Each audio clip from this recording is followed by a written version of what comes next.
Good morning, everybody. Good afternoon for those people who've joined us from elsewhere in the world.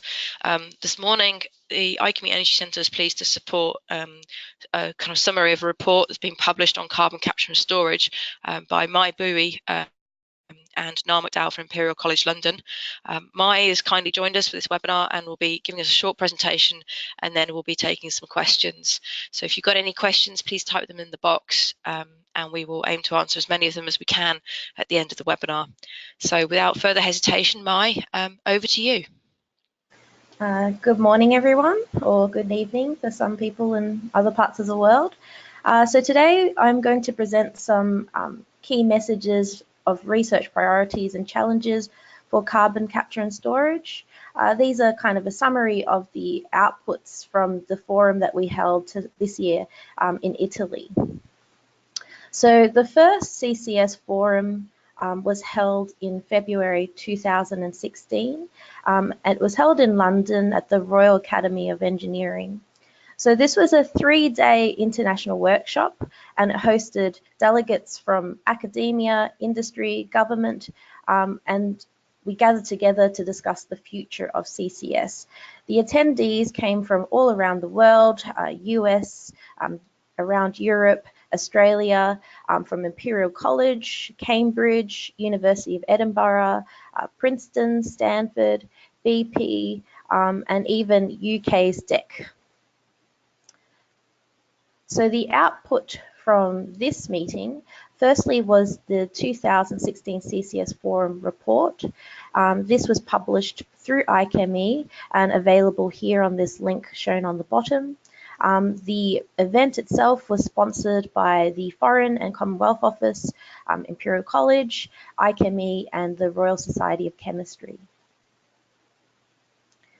Second output was this CCS review and perspective paper. So this was published in Energy and Environmental Science, and it gathered a whole big group of experts in carbon capture and storage to give the most state-of-the-art update on CCS technologies. So it highlighted key research challenges that needed to be addressed, and the aim was to provide a balanced perspective on scientific, policy, and commercial priorities. So we also got one perspective from Lee Hackett, which was from the commercial side of things, and he was the one who was instrumental in helping do the CCS project during the CCS UK bid.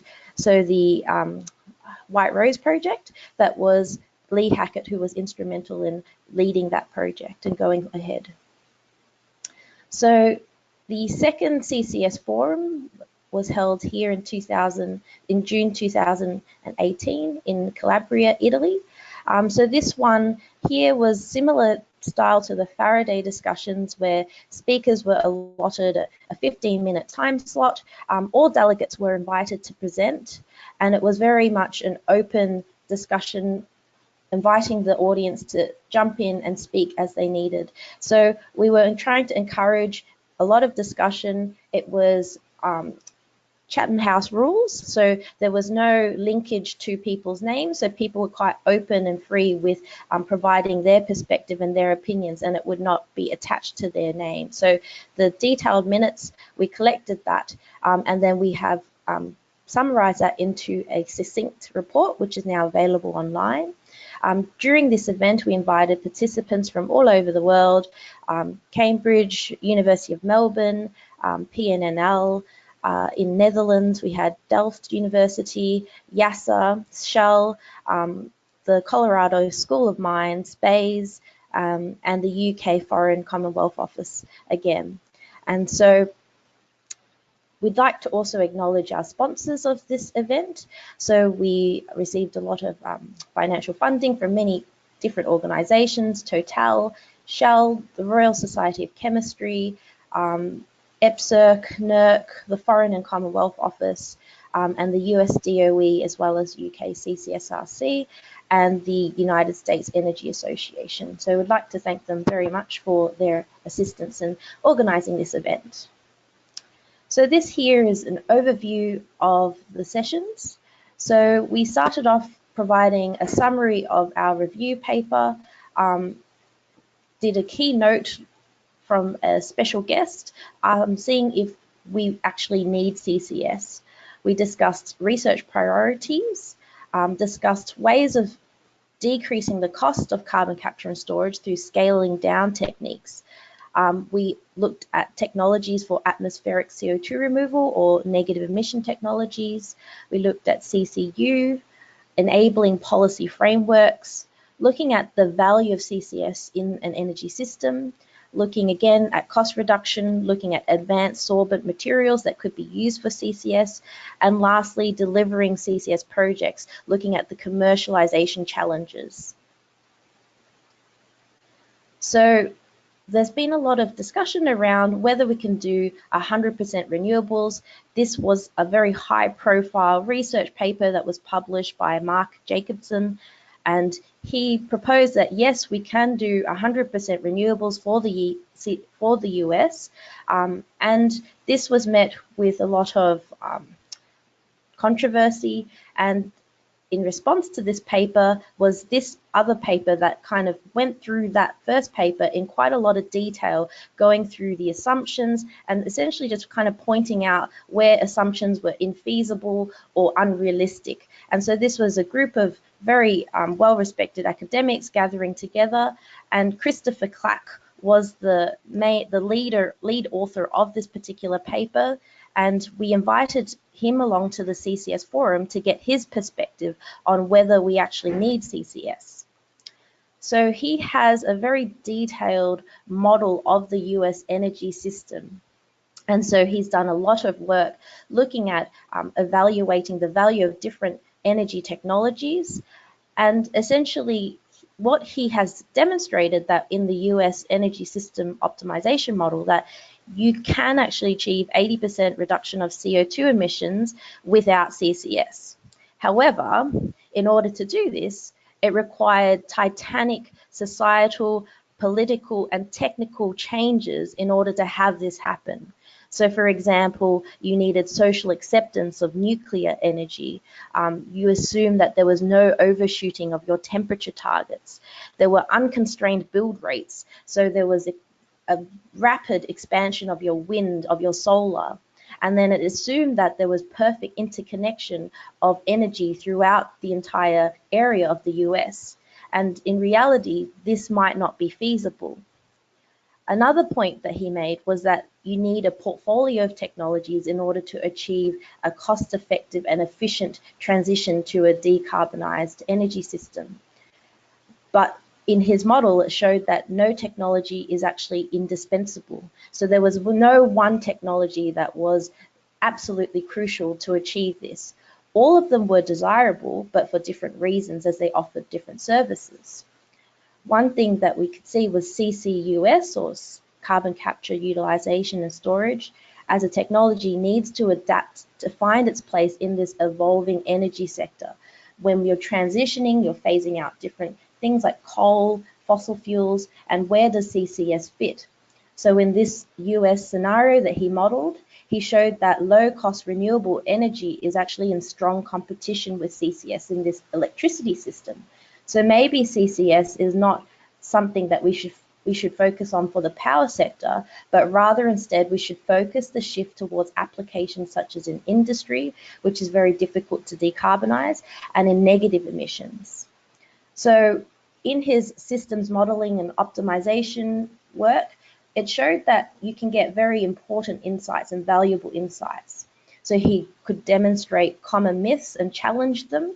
So for example, nuclear could be shown to be flexible, and this is very much common practice in some countries, such as France. Intermittent renewables, such as wind and solar, could provide adequate power and the full range of services, such as firm power, reserve, ancillary. Although these insights were quite useful, it's important to recognize that reality doesn't always follow this global optimum. You've got societal, political challenges to kind of also overcome before such changes can happen. When it comes to some of the model assumptions, it's very difficult to achieve mutual agreement across the board. So some of the assumptions a lot of people kind of disagree with. With the results, they tend to be very much region specific. So this case that he modeled was just for the US. And the model results are also very much highly dependent on the data inputs. And as a modeler, you need to ensure that the data that you put into your model is realistic. So in terms of the status of CCS, we can see that when you're moving up the technology readiness levels, technologies have to progress from one step, overcome the challenges before it can move on to the next step. We have a suite of carbon capture and storage technologies available for the full CCS chain. And as they advance up, you can see that there are certain stages where you might have some sort of congestion of technology development. And this tends to be due to technical challenges or insufficient funding. But if you zoom into the higher TRL levels, such as a demonstration and commercial level, we do see that we do have technologies that can capture, transport, and store CO2. So we could actually do commercial scale CCS, and that is in fact the case. And if we look around the world, we have 37 commercial scale projects worldwide, 17 of which are in operation, and this results in a total capacity of CO2 captured of 31.2 million tonnes of CO2 per year. However, we can see that at this deployment rate, this is not at the level required to meet our mitigation targets. And so we need to accelerate our deployment of CCS technologies. So how can we do that? And we discussed fostering sharing of data and data banks, because this potentially could accelerate technology development and improve the bankability of CCS projects. Not only do we just publish the successful attempts, but we should also publish failed attempts, because we want to avoid repetition of mistakes. When it comes to reporting of results, we need to be transparent in terms of reporting the performance data, making sure that we are able to do a fair comparison of the different technologies. The information that we share needs to be put in such a way that can actually reach the right people, such as industry and decision makers. So for researchers, publishing research articles may not be the best way to reach policymakers. So another thing we should also promote and encourage is external collaboration and partnership. Of course, with this, we need to balance IP protection with knowledge sharing to make sure that there is cooperative problem solving. We need to accelerate the codes and standards so that we can get faster technology deployment, because this can actually be a bottleneck when it comes to project development. Innovative policy can be quite useful, but this needs to translate into value for both industry and society. Right now, the discussions around technology development for CCS is very much focused on technical details. So we report performance in terms of cost per tonne of CO2 captured, efficiency, but when it comes to with the technology developers, we actually need to demonstrate societal value of CCS in order to engage with policymakers. Demonstration should be priority, because we need to show that CCS is clean, there's no resulting emissions of other pollutants such as SOx, NOx, or nitrosamines.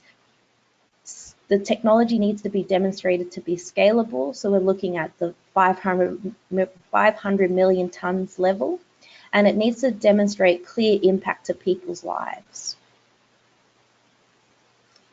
So CCS, there are opportunities to reduce the costs. And so one aspect we looked at was looking at scaling down CCS technologies to reduce cost.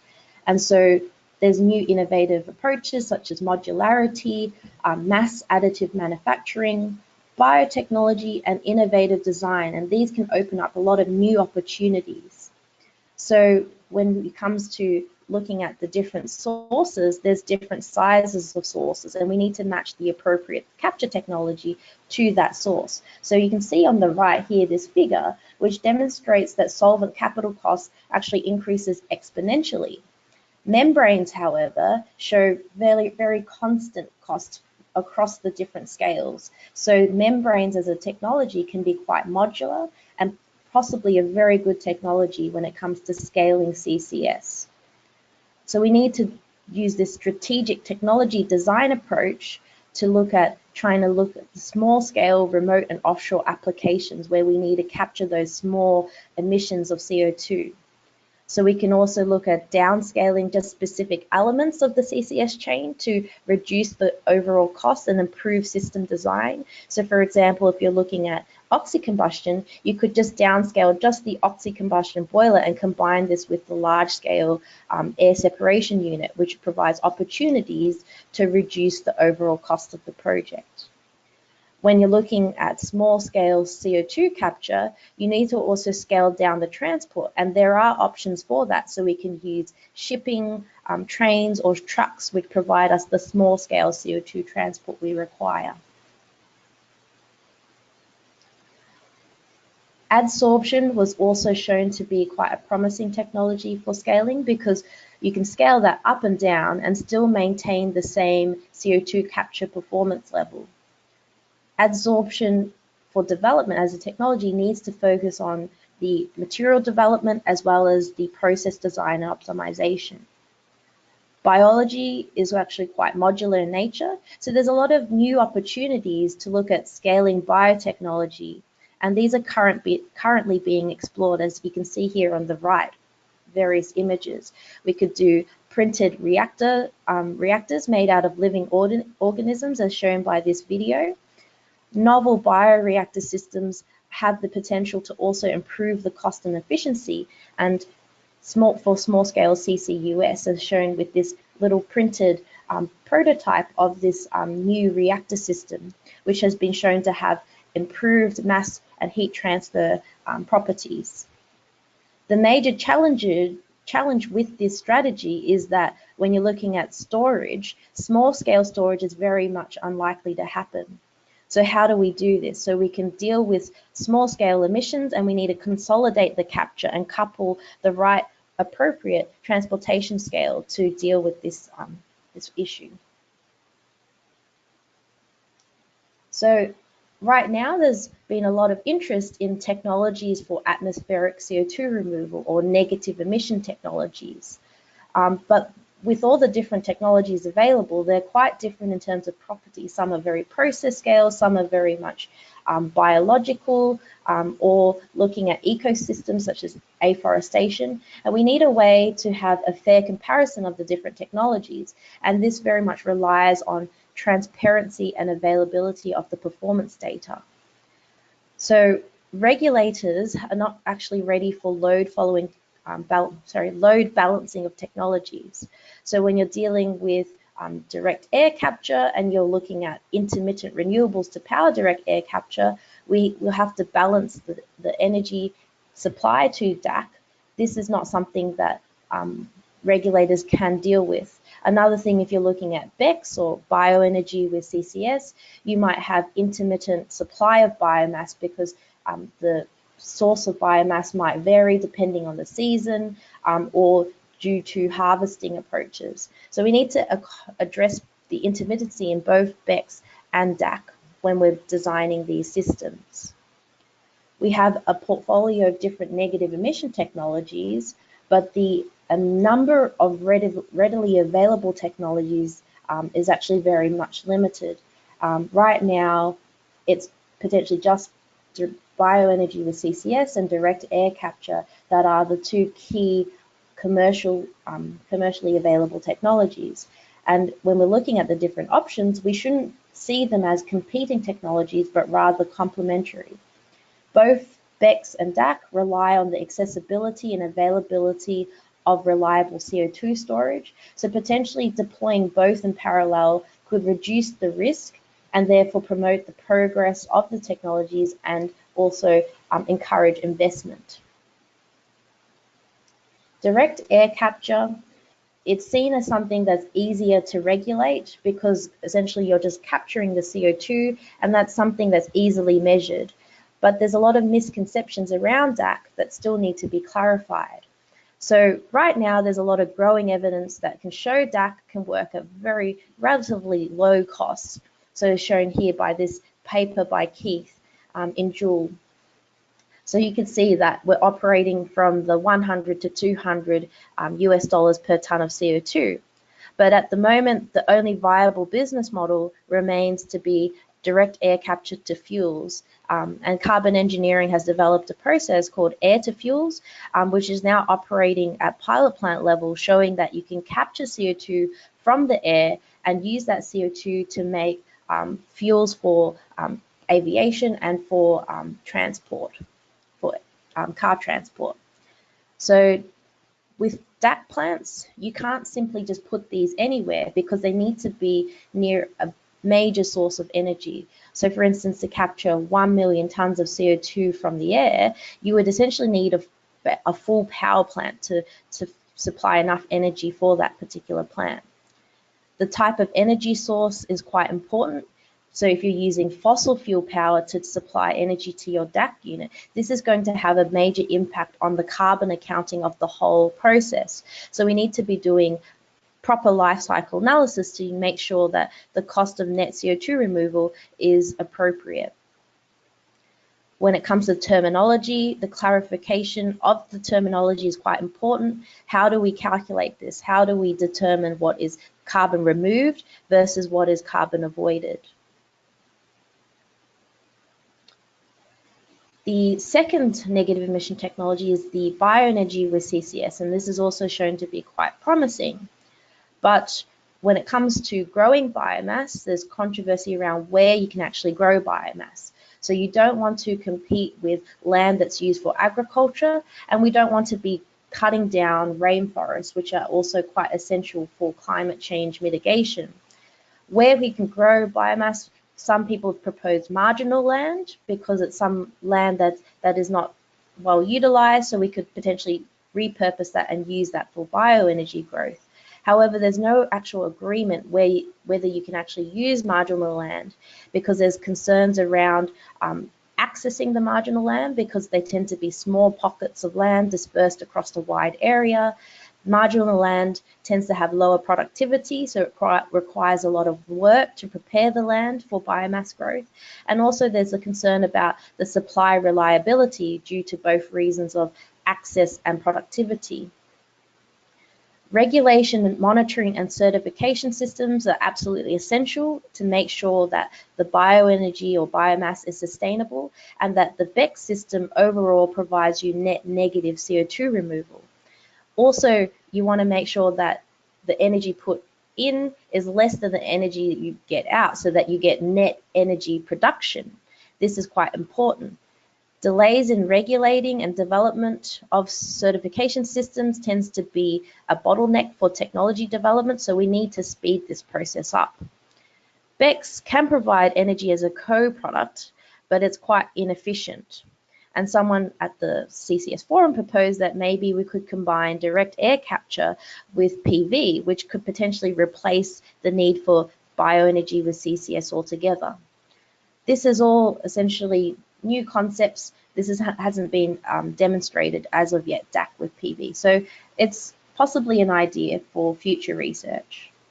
So we can see here on the right a figure showing that the difference between using all the rainforests, if you used managed forest, and then if you used a managed with certification system, the biomass availability decreases quite substantially. So we need to make sure we do the proper certification systems to manage our biomass resource appropriately. With CO2 conversion and utilization, we've got a lot of different pathways and different options. Each pathway leads to a different impact. It operates at a different time scale, so some of it doesn't store the CO2 permanently, some of it is temporary storage, and the costs vary quite differently. So the purpose of each CCU pathway also varies, so you've got some that are dedicated for climate change mitigation, and some are just simply to get cheaper chemicals or fuels. And we need to capture this message when we're communicating CCU technologies to policymakers, making sure that they understand that these are very different pathways. The carbon removed versus carbon avoided is also very different for each pathway. When we report performance in terms of efficiency and cost, we often associate uncertainty ranges, and we provide an uncertainty range for cost, for example. And the question is this actually useful? Because uncertainty can be seen as uncertainty in whether the technology actually works. We need to be transparent about the source of the uncertainty. Is this uncertainty in the performance of the technology? Is it the diversity in the different methodologies that are used to calculate performance? Is it the pathway, or is it a regional context? Where is the actual mean and value for this uncertainty range? And we need to differentiate what is actually possible from what is probable. The ranges are still quite useful, so we should still be reporting it because it highlights gaps, areas we should continue focusing on improving in terms of research and development. So CCU, like any product, needs to be marketed. Essentially, maybe the wording around how we've used the word CO2 conversion and utilization, this is a very technical term and a lot of people can't actually relate to it. So possibly changing our terminology to something like carbon recycling might appeal more to consumers and the general public. There's a tendency to design CCU products so that it outperforms conventional products. So for example, when we're designing a cement for using CCU processes, they tend to have higher material strength compared to conventional cement. But if we're doing this, we shouldn't use this overperformance as our benchmark, because it means that the technology no longer can compete and we don't give it an opportunity to compete in the market. When it comes to CCU, there's a lot of different opportunities that we should look at and explore. So there's niche markets we can approach, looking at industrial symbiosis, and look at CCU as an opportunity to help develop the infrastructure required for CCS, which CCS provides us permanent storage of CO2. Instead of focusing on the differences between CC utilization and CC storage, we should look at synergies, looking at sharing infrastructure and sharing of risk. CCU also suffers from regulation issues, and we need to make sure that you're displacing the right product. We should look at the overall life cycle of the different products. So you can see here on this figure where the carbon CO2 could actually potentially be released back to atmosphere depending on which pathway we choose. So we need to take that into account. So permeance is very much an important issue. CCU doesn't provide you permanent storage of CO2, but it could be an enabler for CCS. When it comes to cost reduction, there's a lot of advances in solvent development, and we should always be constantly improving the economic and technical performance of our technologies. So developing second and third generation CCS processes is very much important. Just because we've got commercial scale technologies ready to go doesn't mean we stop improving. Demonstration of the technologies is very much important, so we should be learning by doing, because this communicates to policymakers that the technology is feasible and we can convince them that the technology actually works.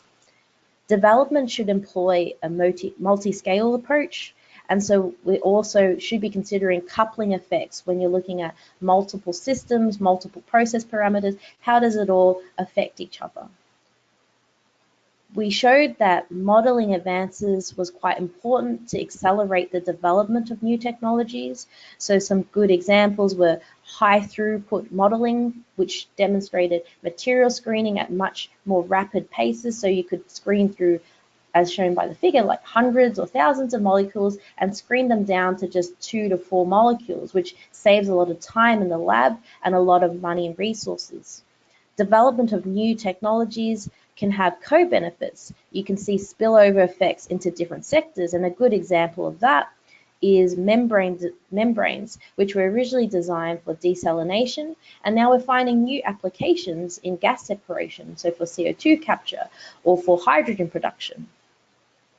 And when we're designing, we should be using fundamental understanding rather than the shotgun Edisonian approach, because you can save a lot of time and money, you can save a lot of resources. So understanding the fundamentals, the physical properties, means you can better design your chemicals or your solvents in a more efficient manner.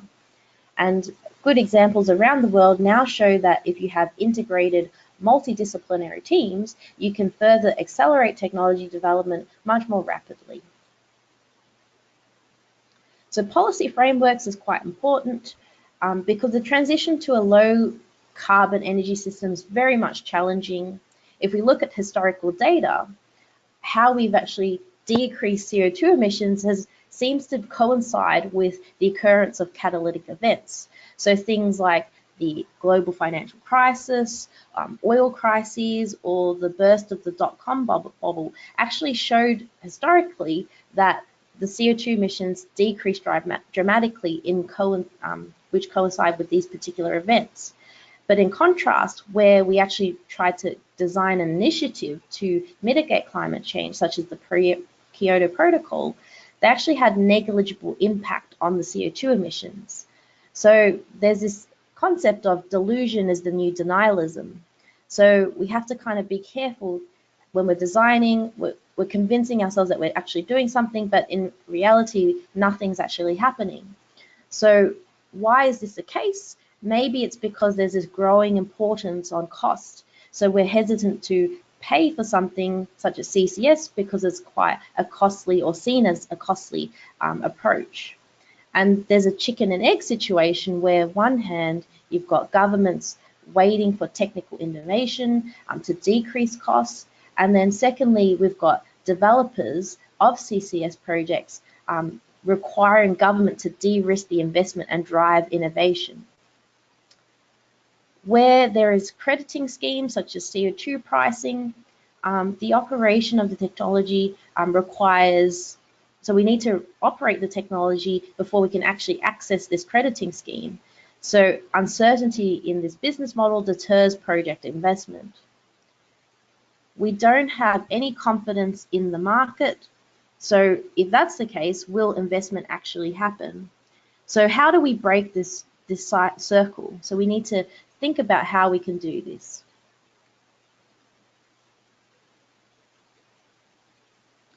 So potentially developing supportive policies can drive business. And we need pragmatic long-term policy that is based on life cycle analysis and economic analysis to enable the free market to work. We need to be busting misconceptions. So we often use renewables as a proxy for decarbonisation. So this doesn't allow CCS to compete. We need to use the right language and be unified in the vision and provide compelling arguments. NGOs have been shown to be essential allies in gaining social and political support. And so if we're trying to develop CCS and enable CCS, we need to get NGOs on board. Business and industry can be quite effective at lobbying. And so we as scientists should hopefully help work together with the NGOs and business to work together to promote CCS. And pretty much something like CCS being too expensive, this is very much subject to political priority. And you can see here on the graph, the different CO2 prices from around the world. And the CO2 price is a good indicator of the political priority of that particular region. So this work here showed that there was an optimal range. The Stidlex range is essentially an optimal range if we want to try to achieve decarbonisation. And you can see that very few countries kind of hit that region. And so right now, for many governments, CCS or climate change mitigation is not an absolute priority. And maybe it's to do with communicating the value of CCS. So we need to show that it's valuable in today's and tomorrow's energy system, because if we don't value CCS properly, this can lead to short-sighted decarbonisation strategies. So for example, only deploying wind and solar, you can lead to infrastructure lock-in and potentially asset underutilization. So we need to understand the true value of low carbon energy technologies so that we can cost effectively design a decarbonised future energy system. And when you're comparing technologies, to make the comparisons more meaningful, we need to also look at compiling and standardizing our methodologies, be transparent in what assumptions are being used, so what currency, what inflation rates, which geography are we looking at. Transparent, we also have to be transparent about whether a non-standardized approach is used for the analysis. And we often use levelized cost of electricity, or LCOE, as our comparative metric. But this is not very useful when it comes to valuing technology. This comes from when we use thermal energy, so fossil fuel power, but now we're looking at different technologies that provide very much different services. So intermittent renewables is not the same as a fossil fuel power plant in terms of the services it can provide. So we need to take into account the value of the different technologies, the features of the technology, and the system dependencies. So low carbon dispatchable technologies have a lot of value, and they do have a crucial role in the full decarbonisation pathway of power systems. They provide stable stability in your energy system. And so CCS in particular is very valuable because it provides power system resilience and operability. So we need to also recognize the importance of the combination of technologies, putting them together. As seen in these graphs, you can see it's always a combination of technologies that work together to achieve our CO2 emission reduction goal. And so this led to this quote that we're not selling CCS, we need to be selling a carbon-free stable grid.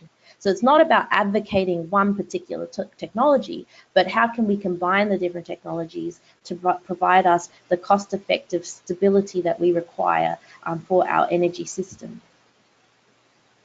And then another very important thing is with policy and decision makers, they're looking for something that provides tangible benefit. They're not interested in the technical detail about the efficiency of your process, but rather looking at employment benefits or GDP benefits. So when you're offering an energy service like firm capacity, system resilience, or managing contingency events, this is not something that convinces or compels policymakers, but rather we should be monetizing these services to show that there's social benefit, and then this could help support CCS. So demonstrating societal value of CCS is key to help promote and encourage deployment of the technology. And you can see this detailed study that was done, which was led by Lee Hackett, which showed and quantified that the benefit to society could dramatically outweigh the CCS cost. So you invest a very much small amount and receive a lot of return for that investment. So that brings me to the end of the summary of all the research priorities that were discussed during the CCS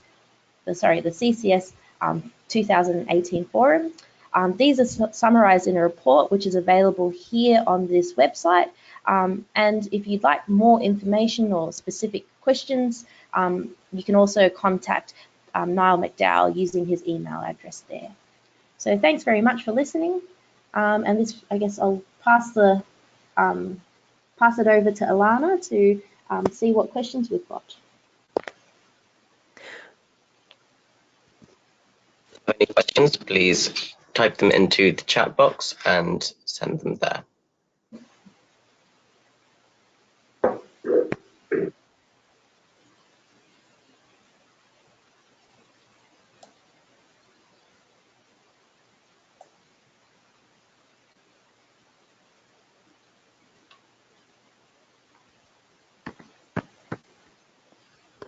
The first question we've had in is, will the slide packs be available? And yes, they will. Everyone who's registered to attend the webinar will be sent the PDF of the slide pack as well as the report.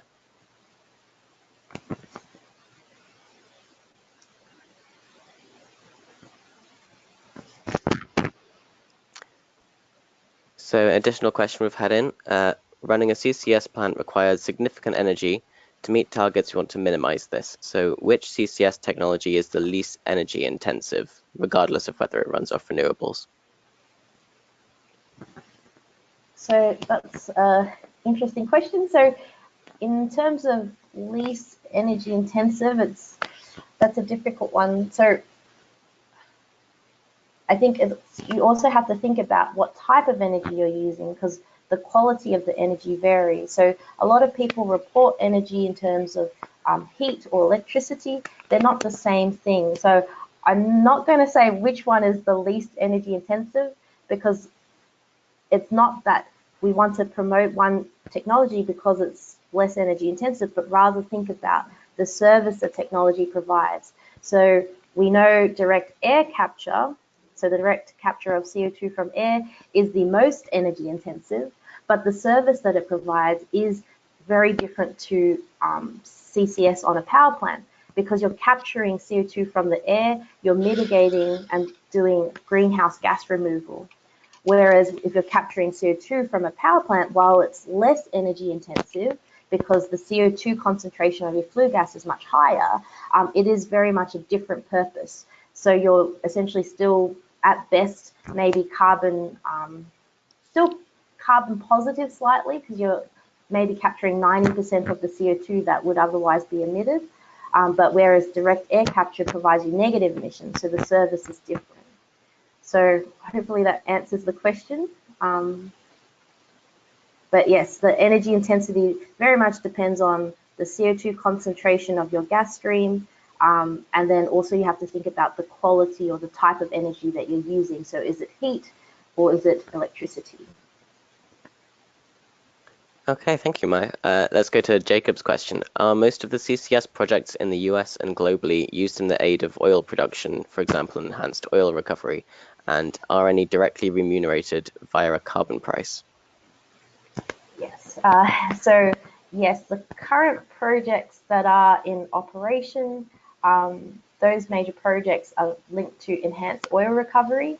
So the capture of CO2 from a flue gas stream, that then the CO2 is used to inject underground to recover more oil.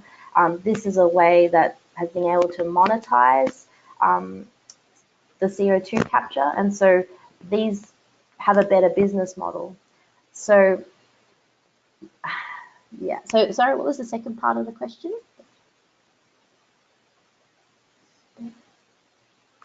The second part of the question is, are any of the CCS projects directly remunerated via a carbon price? Yes. So in the US, yes, they are. So they've got, I think it's the Q45, which pays a price for each ton of CO2 that is being stored. So in California, they've also got another price which encourages bioenergy production. So people who are doing biomass and converting that to a fuel get paid a price for storing that CO2 from their production process. And this is in addition to that Q45 price. So there are ways to kind of provide a revenue stream for your CO2 capture project.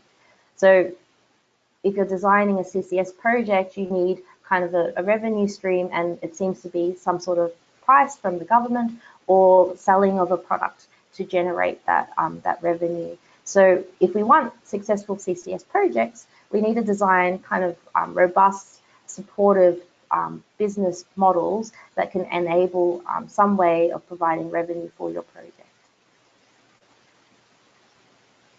So on a similar theme, question from Fraser: what immediate benefits can companies gain from this, aside from the greater societal and longer-term financial benefits? So I guess it depends.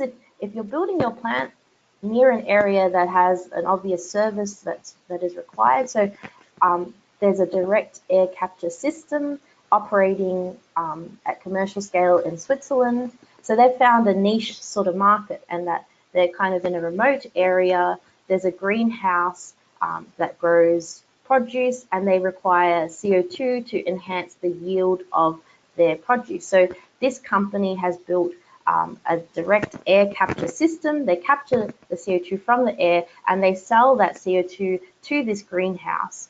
And so they have found this niche market that they can build their CO2 capture plant and generate a profit from. So I think when you're looking at where you're building these things, it's also nice to see where there's potential synergies and ways of kind of working together and providing yourself some sort of supportive framework. Okay, and the next question is on storage technologies. So could you comment on the relationship between new storage technology and the requirements for CCS? If someone developed a cheap battery or widely available method of pumped hydro, will any CCS actually be necessary? Yes, so that's a very good question. And as I mentioned in one of the earlier slides, that there's no one technology that is indispensable. So, none of these CCS could potentially be replaced, but it's always good to have a portfolio of technologies because, each one does provide different services. Yes, you've got storage, but at the moment, we're still waiting for that grid scale storage. It's always nice to have alternative technologies to provide another cost-effective balancing of energy. So it's hard to say if you absolutely need it, but it's possible to operate without it if we had grid scale storage. But right now, if you're trying to deploy a decarbonized energy grid, CCS essentially is the readily available technology that we could do today, and we are doing today, but just not at a fast enough pace. If we sit around waiting for a new technology to develop, we could miss the boat when it comes to climate change mitigation. So a lot of work that we've done within the group demonstrates that when you're waiting to act, you could potentially lead to a very much more expensive energy system overall. So it's actually better to act now with the available technologies that we have, and overall the cost is much lower than waiting for that cost-effective or unicorn technology, as some people might refer to it. Okay, let's go to a question from Sarah. You mentioned a couple of times about demonstrating societal value. What are the best strategies to show these benefits? So the graph that I showed you earlier, this was quite a comprehensive, detailed study that required a lot of societal and economic inputs. So this was done in the UK case. So you need to kind of gather a lot of data, make sure that the information that you get is realistic. And so you can develop these models of a particular country, for instance, and design a model that can calculate how many jobs are created, how much GDP growth you might get, how much revenue you might get. And so it requires a lot of time and kind of data gathering to create this system. And so I believe there's also one created for the US, the JEDI model, which also calculates job growth and societal impact from adding on new industries to the energy system.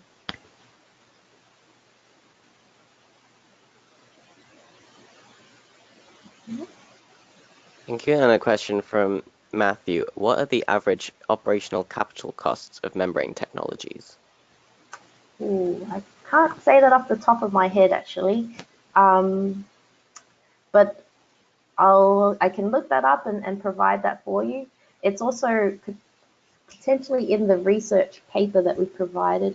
Actually, if I can have a look back here.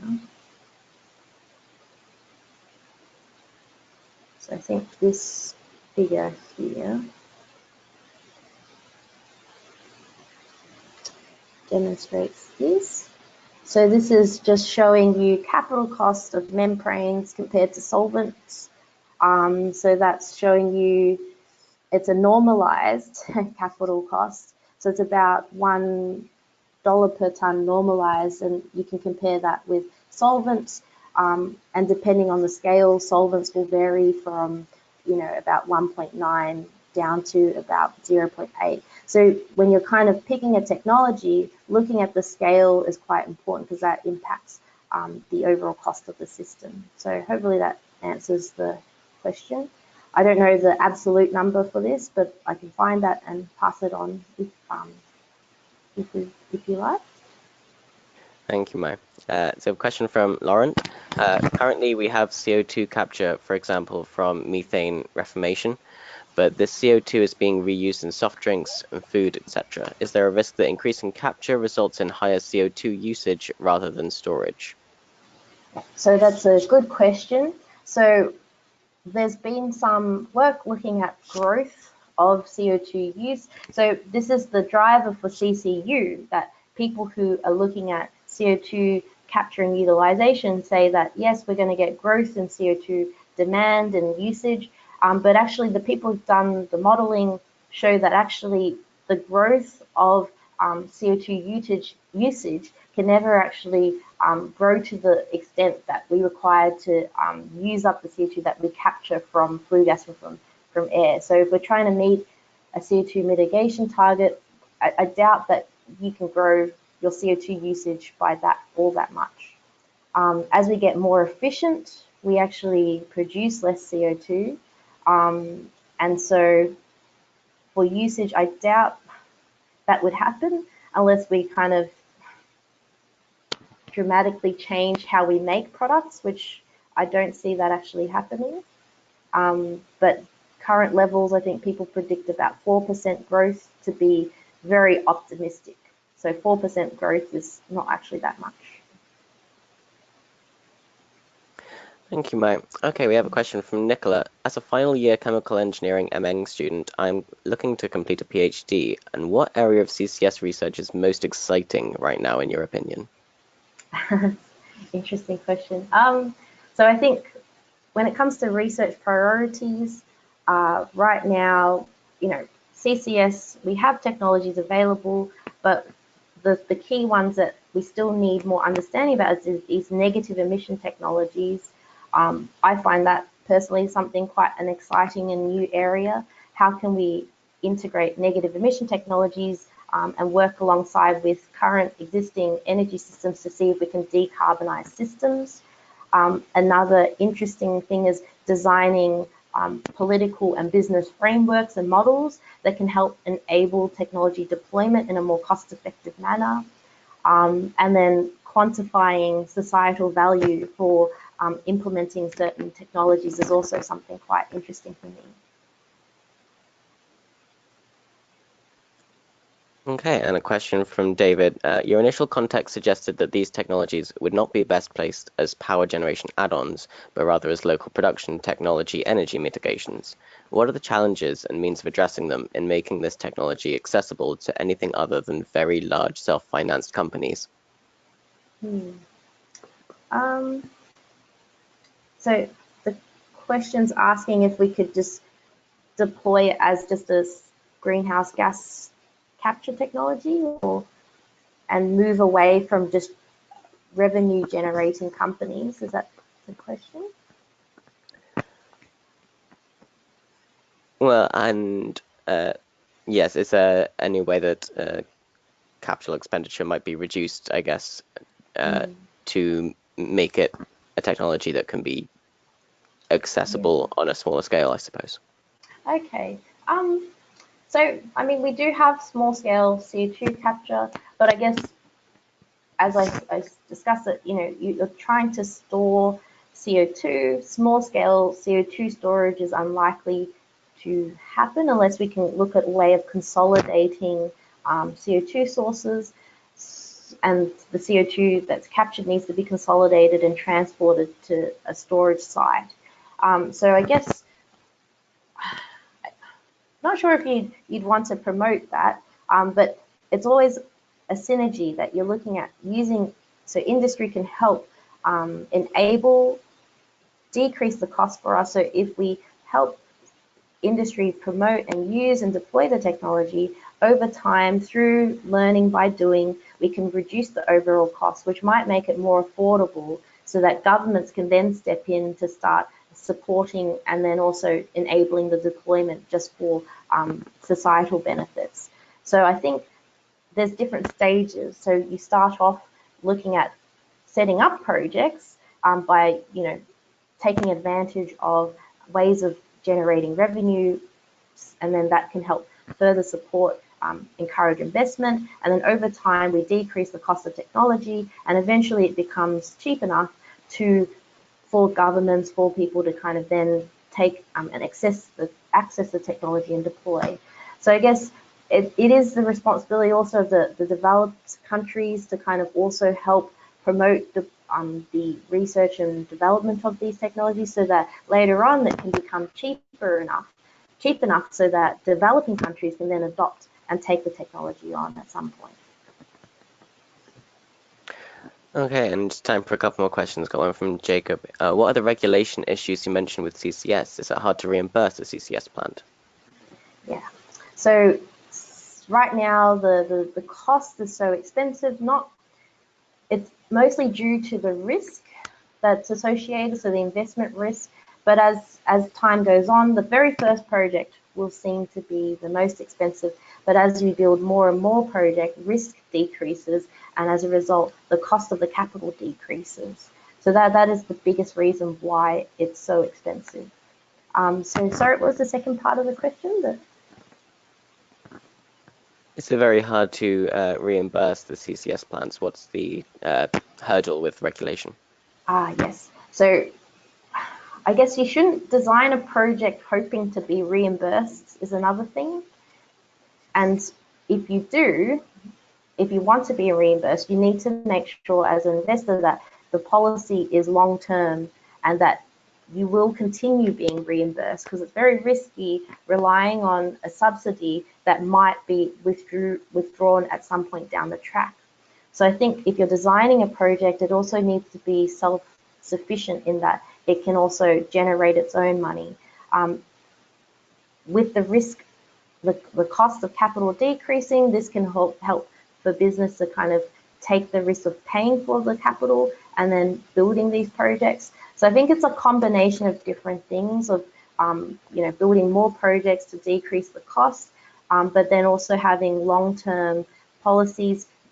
You don't really want to rely on subsidies to reimburse your project. And so how else can you make revenue through another alternative? So whether it be selling negative emission credits or whether it be from a CO2 price, that is something that you kind of also have to consider. Okay, I think we've got time for one last question. This is from David. In the future, CCS facilities may become stranded due to the associated power stations or industrial facilities becoming uneconomic or surplus to requirements. So have there been studies into modularization considering the possibility of CCS facility redeployment to avoid this stranding? Yeah, that's a very good question. So I guess when you come to making a project, I mean, the actual unit itself still can be repurposed for other purposes down the track. So I'm not sure if there's much work looking into it.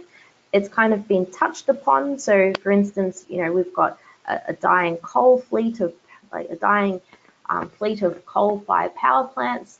We could potentially repurpose this infrastructure, convert them to biomass firing power plants, for instance, and then turn them into negative emission power plants that burn biomass and capture the CO2. So, I mean, existing infrastructure that we do have that do not have a use could be repurposed, but I guess it takes some time and maybe some more study into investigating how we might go about doing this and what's the actual cost. So if we know the cost, we can kind of then propose the idea, and if any willing investors are happy to do that, and that could be something that they might find as a desired business plan, repurposing existing infrastructure. So I don't know of anyone who's actually doing it, researching this in detail, but it is a very interesting and useful idea, I think, in terms of reducing costs and being more efficient in how we design projects. Okay, thank you very much, Mai. Any unanswered questions, we'll respond via email, but other than that, it's time to wrap up. So thank you everyone for coming and enjoying this presentation. We'll end the webinar now. Thank you very much.